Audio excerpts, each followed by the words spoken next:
nta gushidikanya ushobora kuba muri aka kanya uri kumva uri mu kazi kawe mwifurije kugira akazi keza. Impamvu y'akazi urimo ni ukugira ngo ubone ibigutunga, hanyuma ubashe no kugera ku ntego zawe, kurangiza amashuri, kurihirira abana, gushinga urugo, gutera imbere muri bizinesi yawe, gutangira bizinesi, kugura inzu, kugura imodoka n'ibindi abantu twifuza. Byose tubikora kugira ngo tugire ubuzima bwiza, kandi twese tubikora kugira ngo tugere ku ntego zacu. Intego, intsinzi kandi intsinzi ni iki? Kuki bamwe babasha kugera ku ntego cyangwa ku ntsinzi zabo ariko abandi bikabananira? Hanyuma se kuki hari abantu bakoresha imbaraga nke rwose ariko bakagera ku byo bashaka? Mbese intsinzi umuntu wese ashobora kuyigeraho cyangwa ni iya bamwe gusa abandi ntibareba? Reka tumanuke muri stade. Igitego cyategerejwe iminota 90 yose irinze irangira nta gitego kibonetse. Bageze mu minota y'inyongera, ikipe ufana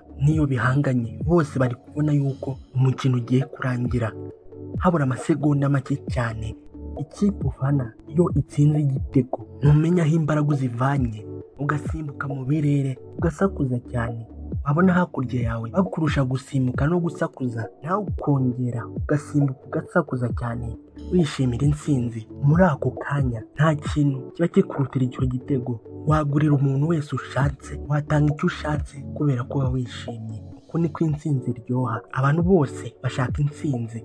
Iruhande rwawe muri stade imwe rwose hari abantu babaye kubera icyo gitego. Dore icyababayeho, banyije amajwi yabo, warahagaze wiyicaye, ndetse abari kwishima bose ari kumva bari kumusakuriza, ari kubwira uwo begeranya ati aba nabo barakabya, bose bari gusakuza cyane nk'ahatari igitego kimwe batsinze.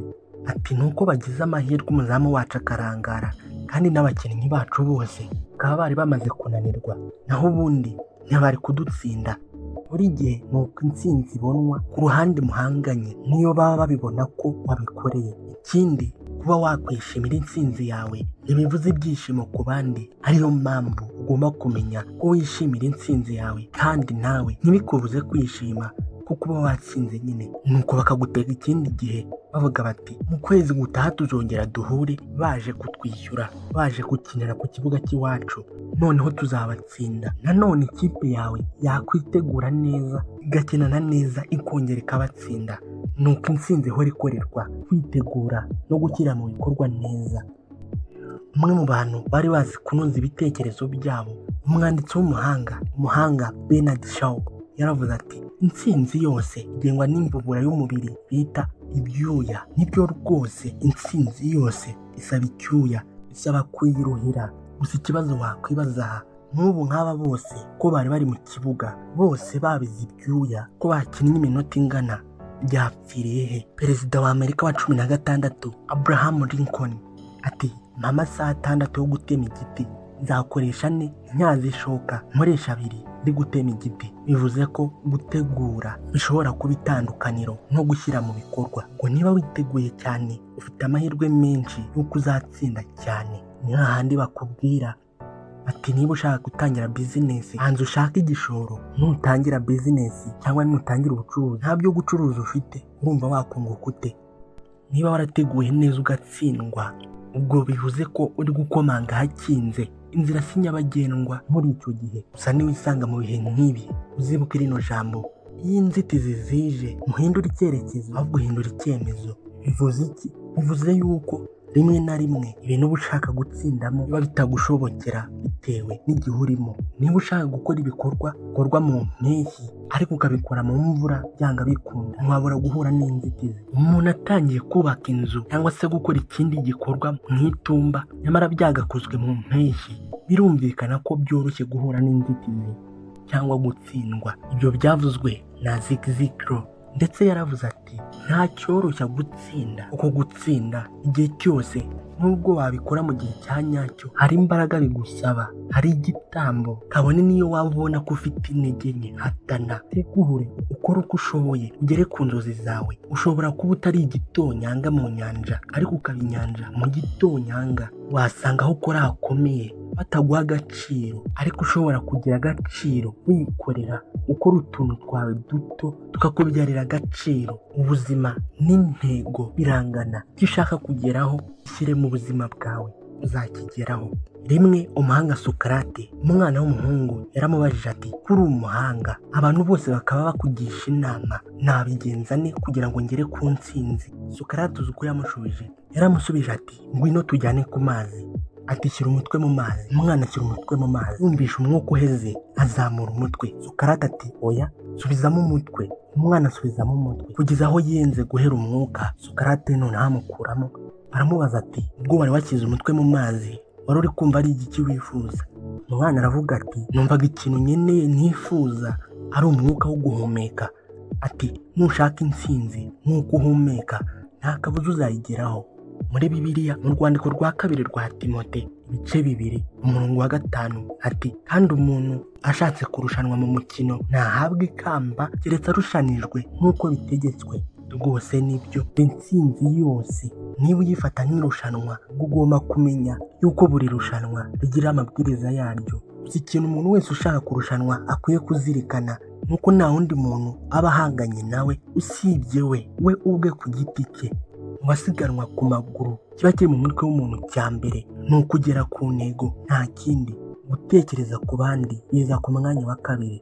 Ubwo ni wowe n'intego yawe, abandi bazaza ku mwanya wa 2. Birumvikana nimba ari ukurushanwa nk'uko icyo kintu ari cyiza kandi gishimishije, kuko hari ubwo umuntu arushanwa mu kintu kitagira undi muntu gishimisha cyangwa se mu kintu cyangiza.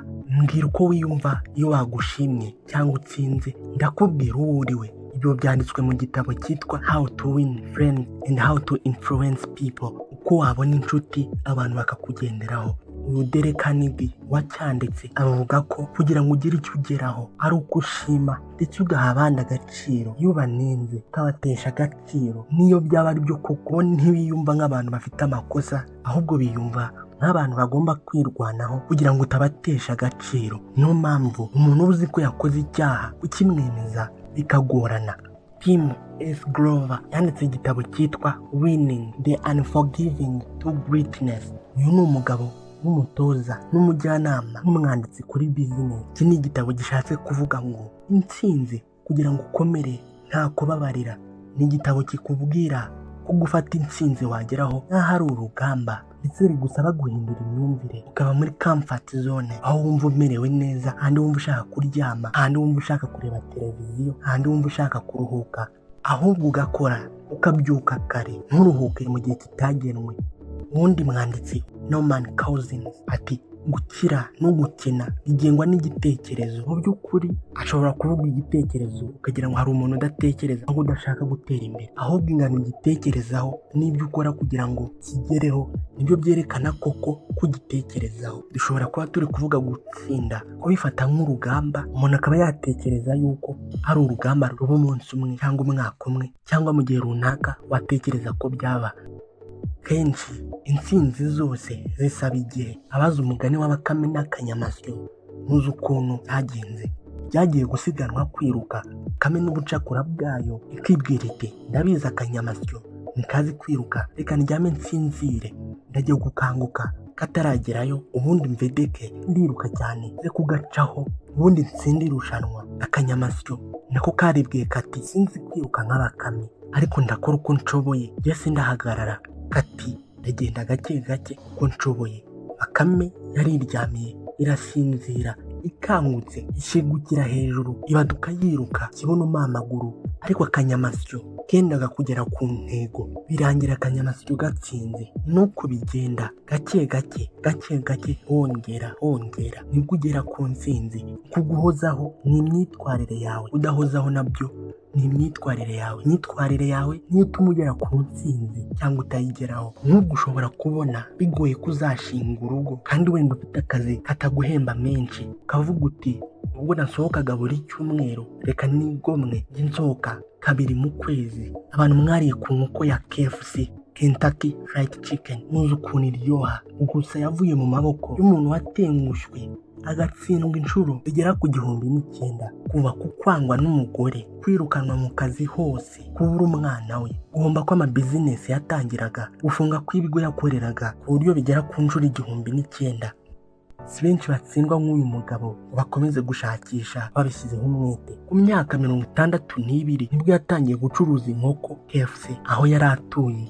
zigenda zikundwa, none ubu ziri mu nkoko za mbere zikunzwe kuri izi. Ellen G. White washinze imyemerere y'Abadivantisiti umunsi wa karindwi yaravuze ngo guhangayika nk'impumyi kuko bidashobora kubona ejo hazaza, kuko kenshi iyo twatengushywe y'ibyo dushaka byagenze ukundi turahangayika tukabivamo, kenshi tukibwira ko ubuzima burangiye. Ikibazo cyacu ntitwemera gutsindwa. Umwanditsi w'umunyamerika Robert Kiyosaki yaravuze ngo impamvu abantu bananiwe gutsinda nuko bananiwe gutsindwa inshuro zihagije, kandi kugerageza ukongera ukagerageza ukongera ukagerageza bitanga gutsinda. Undi mwanditsi yaravuze ngo nta nzira ya bugufi yakugeza mu bushorishori bw'igiti usibye gucira ku ntoki. Ukurira yego, niba gutunga bisaba gukora, ubwo ugomba gukora kugira ngo utunge. Nta kindi kintu usabwa cyonyine usibye gukora, hanyuma Imana nayo igashyiramo imigisha yayo. Nukora kandi ujye wiga kunyurwa ko bidashoboka ko ibintu byose wabigereraho icyarimwe. Ntiwatwara indege, utware imodoka, utware moto, utware n'igare, ugende n'amaguru icyarimwe. Uzaba muri kimwe ujye mu kindi, ujye uva hasi ujye hejuru, gutyo gutyo. N'ubuzima kugira ngo utsinde bisaba kwihangana, kugira ngo utsinde bisaba kubiha ubuzima bwawe, kugira ngo utsinde bisaba kubishyira mu buzima bwawe. Kugira ngo tugire subscribe nyinshi nuko wakora subscribe, ugasangiza, ugakora like. Murakoze mwese. Njye ndi